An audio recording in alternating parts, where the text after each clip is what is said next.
जय हिंद दोस्तों, मैं महेंद्र शर्मा स्वागत करता हूं वन वर्ल्ड हिंदी में आपका। उम्मीद करता हूं आप खुश और स्वस्थ है। दोस्तों आइए दिखाते हैं पाक मीडिया की एक और लेटेस्ट डिबेट, जिसमें कैसे ये पाकिस्तानी अब अपने आप को शर्म और शर्मिंदगी महसूस करवाने लग गए हैं। क्योंकि कहीं ना कहीं पाकिस्तानियों को हर एयरपोर्ट पे जाते ही चेकिंग का जो शिकार होना पड़ता है, उस चेकिंग से अब पाकिस्तानियों को शर्म आने लग गई है, क्योंकि ये काम ही ऐसे ही करते हैं। तो दोस्तों आइए दिखाते हैं पाक मीडिया का एक बहुत ही लेटेस्ट डिबेट, जिसमें डिस्कशन किया गया है कि पाकिस्तान के इदारे, पाकिस्तान के राजनीतिज्ञ और पाकिस्तान के नेता कैसे अपने आप को साबित करते हैं, क्योंकि सब के सब भ्रष्ट है और अपने इस भ्रष्टाचार के पैसे को लेकर कैसे दूसरे देशों में सेटल हो जाते हैं। तो दोस्तों इस डिबेट में इसी प्रकार की एक चर्चा की गई है। तो दोस्तों देखिए, साजिद तरार और कमर जिमा के बीच किया गया ये लेटेस्ट विश्लेषण। तो दोस्तों देखिए डिबेट और कमेंट में अपनी प्रतिक्रिया जरूर दें। लास्ट में आपसे रिक्वेस्ट करूँ, चैनल पे नए हैं, चैनल को सबसे पहले सब्सक्राइब कीजिए, लाइक शेयर कमेंट जरूर कीजिए। दोस्तों जय हिंद, वंदे मातरम, भारत माता की जय। दोस्तों वो बड़ा मुश्किल सी सिचुएशन है। पाकिस्तानी उनसे पूछते हैं कि आप बताएं, आप फ्रांस में आए हैं तो यहाँ पे क्या करेंगे। वो कहते हैं हम तो कश्मीर के लिए बड़े प्रोटेस्ट कर रहे हैं, लेकिन सर आप बताएं आप क्या करेंगे। तो वो कोई जवाब नहीं दे पाते कि, और बाद में जो उनके ऑर्गेनाइजर्स होते हैं उनको कहते हैं कि आपने मुझे क्यों इसके सामने ऐसे किया और मेरी इंसल्ट की एंड सो।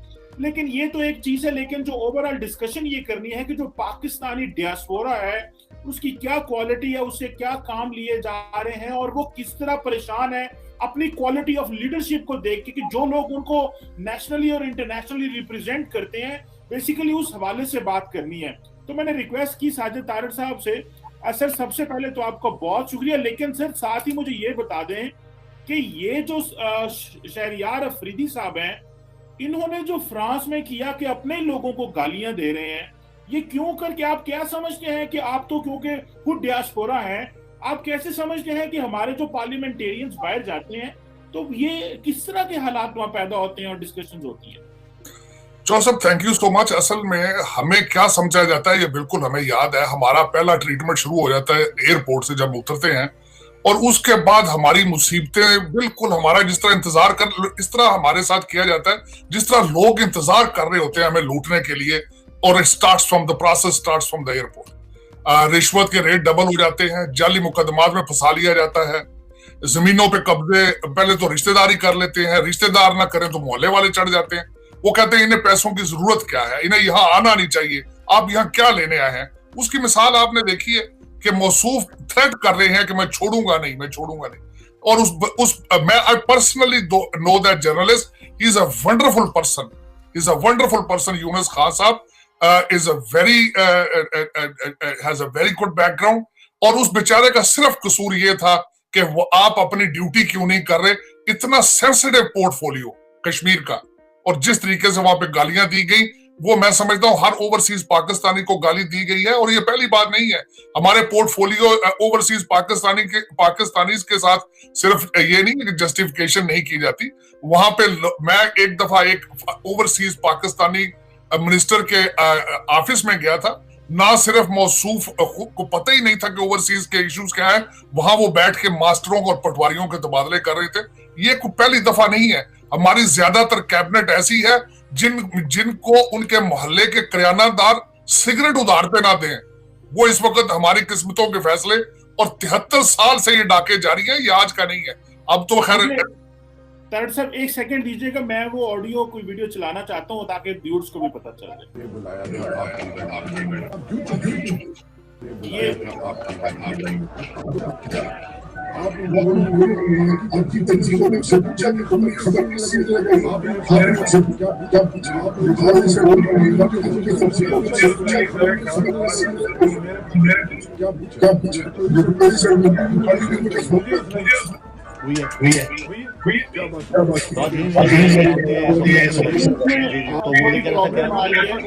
लेकिन हम इसको ऐसे ही कंटिन्यू कर लेते हैं कि ये जो शहरियार अफरीदी साहब से उसने सवाल पूछ लिया और ये नाराज हो गए और कहे कि जी क्योंकि इनकी तैयारी नहीं थी। अब आप कश्मीर कमेटी के चेयरमैन हैं, लोग आपसे पूछेंगे वहां पे जी आप बताएं, और कहते हैं मेरे तो सर को दर्द हो रही है, मैं तो वैसे ही यहाँ पे आ गया था, तो मुझे अभी मैंने एम्बेसडर से पूछा है, मैंने उससे पूछा है। तो ये तो आपने कश्मीर इशू का मजाक नहीं बना दिया तारड़ साहब, इसको बजाय इसकी कि आप अच्छे तरीके से डिफेंड करें, आप अपना वहां मजाक बढ़ाते हैं और इस तरह बड़े हॉलों में पाकिस्तानी बैठे होते हैं, जैसे एक मिनिस्टर आ गया, पता नहीं ये उनके कौन से मसले फ्रांस में बैठ के हल कर देगा। ये क्या सर हो रहा है ये? असल में मैंने ये बताना चाहूंगा कि हमारा डायस्पोरा बेचारा, एक तो पाकिस्तान, आपने असल में अब ये देखें, हमारी हर गवर्नमेंट ने हमें सिर्फ एक एटीएम मशीन समझा है कि हम बाहर जाएं, मजदूरी करें, डॉलर भेजें और वो अपने बच्चों को डॉलर भेज दें। ये डॉलर को पाकिस्तान में नहीं रोके, ये यूरो जो हम भेज रहे हैं, ये सारे उसी वक्त लौट के आपकी जो करप्शन अलायंस है, आपका एक जो पार्टी आपकी करप्ट जो 20 हजार लोग हैं, ये उनके बच्चों की ट्यूशन फीस है, उन बच्चों की प्रॉपर्टीज खरीदी जाती हैं, हमारे जो पैसे वापस जाते हैं। आप क्या समझते हैं इनसे हॉस्पिटल बन रहे हैं, इनसे स्कूल बन रहे हैं पाकिस्तान में? ये तो फौरन लौट, ये फौरन उसी वक्त फॉरेन एक्सचेंज फौरन वापस आ जाता है, लंदन पहुंच जाता है, दुबई के प्लाजे बनते हैं, यहाँ प्रॉपर्टियां ली जाती हैं। इनके साथ हमें सिर्फ एटीएम मशीनें बनाया इन लोगों ने, और इससे ज्यादा हमारी कोई वैल्यू नहीं है। आपको मैं बताना चाहूंगा, आज तक आपने देखा है कि भी आपका ओवरसीज पाकिस्तानी मिनिस्टर जो हो वो कभी कुछ दिन उसने मजदूरी की हो बाहर आके? उसे क्या पता है? मैं समझता हूं आप इस वक्त अपनी कैबिनेट देख लें, इन आपके कैबिनेट के जितने ज्यादातर मेंबर ऐसे हैं जो बीडी के इलेक्शन नहीं आज तक जीते, और उन्हें पता है दोबारा वो नहीं बनेंगे मिनिस्टर, दोबारा एमएनए भी नहीं बनेंगे। इसीलिए तो जो करप्शन करोड़ों में थी वो अब अरबों में हो रही है। ऐसे ऐसे मिनिस्टर जिनकी दाढ़ी मूछ पूरी नहीं आई है, वो अरबों के टीके लगा गए हैं। खास साहब की अपनी, मैं बल्कि इसी आज के प्रोग्राम में बताना चाहूंगा, डीडब्ल्यू वालों ने रिपोर्ट निकाली आपके 40 अरब रुपए की जो करप्शन हुई है कोविड फंड में, उन्होंने किसी ने कवर नहीं किया, लेकिन डीडब्ल्यू वालों ने किया उसको कवर, और उस पर जवाब पता किसने दिया? उसने पाकिस्तानी आपकी गवर्नमेंट को डिफेंड किया मुशर्रफ जमशेद चीमा साहब ने। मुशर्रफ जमशेद चीमा साहब का पोर्टफोलियो हेल्थ मिनिस्टर का, ये उनकी क्या पोजीशन है? लेकिन उन्होंने उस पर जवाब दिया है।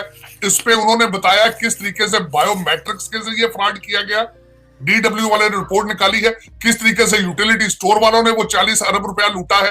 वो कहते जाने ना जाने गुल ही ना जाने, बाग तो सारा जाने, सबको पता है। खान साहब पेशावर में गए हैं, खान साहब ने फरमाया मैं हर एक से बात करूंगा, करप्ट लोगों से बात नहीं करूंगा। खान साहब फिर अपनी कैबिनेट से भी बातचीत बंद करें। आपको चाहिए फिर कि बनी गाला से बाहर ना निकला करें, क्योंकि आप वायल लोग इंसान है मेरा ख्याल इस वक्त करंट एडमिनिस्ट्रेशन में, जिन्होंने करप्शन नहीं की है, जिनका इस वक्त वीडियो नहीं निकल रही, ऑडियो नहीं निकल रही, वरना आपकी तो कैबिनेट सारी करप्ट है। आप उनसे भी बातचीत बंद करें। फिर आपके पास कोई जवाब नहीं है कि आप इस तरह बाहर निकल के आप अपने लोगों से बात करें। और एक मैं सबसे बड़ी आज आपको ट्रेजेडी बताना चाहता हूं, जो मेरे मादरे मिल्लत और मेरे मुल्क के साथ जो जुल्म हो रहा है। जब भी आपके कैबिनेट जो आपके जो वजीर मशीर जब नाअहल होते हैं, बेवकूफ होते हैं, करप्ट होते हैं, सबसे बड़ी लॉटरी निकलती है ब्यूरोक्रेसी की। उनको फ्री हैंड मिल जाता है क्योंकि पूछने वाला कोई नहीं होता। नाअहल लोगों को, जिनको मैंने बताया आज तक कई बीडी मेंबर नहीं बने वो आज तक, और उन्हें पता है वापस नहीं आएंगे वो। उनको पीटीआई के टिकटों पे उनको मिले थे, उनको टिकटों पे वो जीते हैं, चाहे जिस तरह भी जीते हैं, लेकिन उनकी नाअहलियत की हालात आपको पता है। आप इन मौसूफ की बात कर रहे हैं, आपके जो माहौलियात वाले आए थे स्कॉटलैंड में, जावेद चौधरी साहब ने अपने आर्टिकल में लिखा कि 5 सीटें खाली थी, और वो अपनी फैमिली के साथ लेके वो अपना वो हनीमून पे थे वो सारे। और खास साहब वो यूएन का पैसा था जो इन्होंने लगाया, यूएन ने दिया था कि सेंसर खरीदे नॉर्दर्न एरियाज के लिए कि गिलगित बल्तिस्तान के लोगों को अर्थक्वेक आने से पहले पता चल जाए। ये वहां टीए लेते रहे उस पैसे से। इस वक्त चीमा साहब आपके आरफ अलवी साहब जो है, जो बहुत बड़े मिस्त्री हैं रियासत मदीना के, उनके बच्चे का जो गवर्नर हाउस में वो उन्होंने अपनी प्राइवेट पार्टी की सेरेमनी की है, कॉन्ट्रैक्ट साइनिंग की, कोई जवाब दिया किसी ने? उसका पूछा है किसी ने? और ये मैं खुद मुतासरीन न्यू खान हूं, मैं खुद इस चीज का, क्योंकि मैं भी तब्दीली के ख्वाब देखता रहा हूं। ऐसा मासूम ज़हन मेरा भी है। मैं समझता था शायद अल्लाह ताला को हमारी हालत पे तरस आ गया है और वक्त आ गया, अब तब्दीली आएगी, लेकिन ये दिखाई खबी तो हमारी सज्जी उड़ा के रखती है इन्होंने। इस वक्त देखें आपके ऐसे गवर्नर सिंह साहब का आपने देखा, उनके एजुकेशनल उनका क्या है बैकग्राउंड, मैटर। तो मेरा मकसद इन लोगों ने क्या, इन्होंने रियासत मदीना की ईंटें क्या लगानी है? ठेकेदार है खान साहब मियां वाली से चले, उनका मैं क्या करूं। लेकिन ये सारे मिस्त्री ऐसे हैं, इनको तो पता ही नहीं है कि ये 2-1 का मसाला बनाना है, ईंटें लगानी है या पत्थर लगाने हैं, कोई पता नहीं इनको। अल्लाह फ्री फॉल पे इस वक्त चल रहा है। एक ओवरसीज में एक छोटी सी आखिरी बात पॉइंट बताना चाहता, एक हमारे ओवरसीज पाकिस्तानी जो हमारे मिस्त्री है मदीना की रियासत के, वो एक मिस्त्री को लेके फिर रहे हैं आजकल, उसको चीजें पसंद करवा रहे हैं। आपके मिनिस्टर इस तरह, जिस तरह प्रॉपर्टी डीलर कोठियां नहीं दिखाता कि केड़ी कोठी पसंद जे लैनी जी, कौन सी लोग है, वो एक मिस्त्री नु नाल नहीं फिरदा, वो दिखा रहा, कहता है ये देखो पसंद करो, सारा पाकिस्तान फॉर सेल है। चाहे मोटरवे ले लो, चाहे प्रेसिडेंसी ले लो, चाहे प्राइम मिनिस्टर हाउस ले लो, what you wanted to have, वो आजकल एक मिस्त्री को लेके फिर रहा है। उससे पहले आपको बताऊं, उससे पहले जो हमारा यहाँ पे पीआईए का होटल है, उसके पीछे एक पूरी वारदात पड़ने वाली थी। ये तो मेरा मकसद है, अल्लाह ताला ही बचाए, अल्लाह ताला ही पाकिस्तान के एसेट्स को बचाए तो बचाए, वरना इस वक्त चाइना को ग्वादर पसंद ना है तो कराची प्लेट में रख के दे देते हैं। मैं बल्कि मेरे ख्याल में तो उन्होंने कहा होगा कि आप कराची लें, साथ इस्लामाबाद आपको बोनस में दे देते हैं। मेरे पास इस तरीके से भी कभी मुल्क चले, और मेरी समझ से बाहर है। मेरा जो लम्हा फिक्री है चीमा साहब, वो ये है कि यही जो मिनिस्टर है, यही एमएनएज आपके जो टूटी फूटी पार्टियों से, जो करप्ट पार्टियों से आए थे, वापस अपनी पार्टियों में जाएंगे और अगली असेंबली में फिर यही बैठे होंगे। फिर इसका क्या, उसकी वजह यह 73 साल से यही लोग आ रहे हैं, 73 साल से, ये आज की नहीं है, ये 73 साल से लोग आ रहे हैं। इस वक्त पाकिस्तान में एक मर्दे मोमन जो पाकिस्तानी हो, इस वक्त तो आपके सारे जो है 15-20 हजार जो लोग आपको चला रहे हैं, उनका तो फैमिली मेंबर सारे फॉरेन नेशनल हैं, अकाउंट भी बाहर है, प्रॉपर्टियां भी लंदन और न्यूयॉर्क अमेरिका इधर है। अल्लाह ताला आपको को पाकिस्तानी दे, मैं ये चाहता हूं, मेरी ख्वाहिश है, दुआ है, अल्लाह ताला आपको पाकिस्तान को पाकिस्तानी लीडर दे, मेरी ये ख्वाहिश है। मैं वो आज ना, वो मेरे एक दोस्त है, मैं नाम तो नहीं ले सकता, जारी बात है, वो आजाद कश्मीर में ब्यूरोक्रेसी में होते हैं, अच्छी पोजीशन में, मेरा क्लास फेलो है, तो वो मुझे कहता है, मैंने कहा सुनाओ नया वजीर आजम कैसा है? वो कहता है जनाब ये तो बुजदार से भी गया है। कहता है एक तकरीब हो रही थी तो वहाँ चीफ सेक्रेटरी को काम दिए हुए थे, तो वो कह रहे थे इंशाल्लाह हम चीफ सेक्रेटरी की लीडरशिप में ये काम जो है ना वो करेंगे। चीफ सेक्रेटरी की लीडरशिप में देखिए, आपके सिर्फ वहां नहीं है, आपकी कैबिनेट में 50 बुजदार बैठे हैं। खान साहब ने ये बड़ा अच्छा किया है कि मिनिस्टर ऐसे रखे हैं जो ना ब्यूरोक्रेसी को जवाब दे सकते हैं और ना खान साहब की बात को टाल सकते हैं। बुजदार साहब मल्टीप्लाई 50 टाइम्स, तो ये तो हालात है। दूसरा देखे, खान साहब ने मुझे जो सबसे ज्यादा अफसोस एक और बात में हुआ है कि खान साहब हमेशा रियासत मदीना की भी बात करते रहे हैं, हजरत उमर का भी मिसाल देते हैं, लेकिन अगले दिन इलेक्शन कमीशन के मना करने के बावजूद पेशावर चले गए।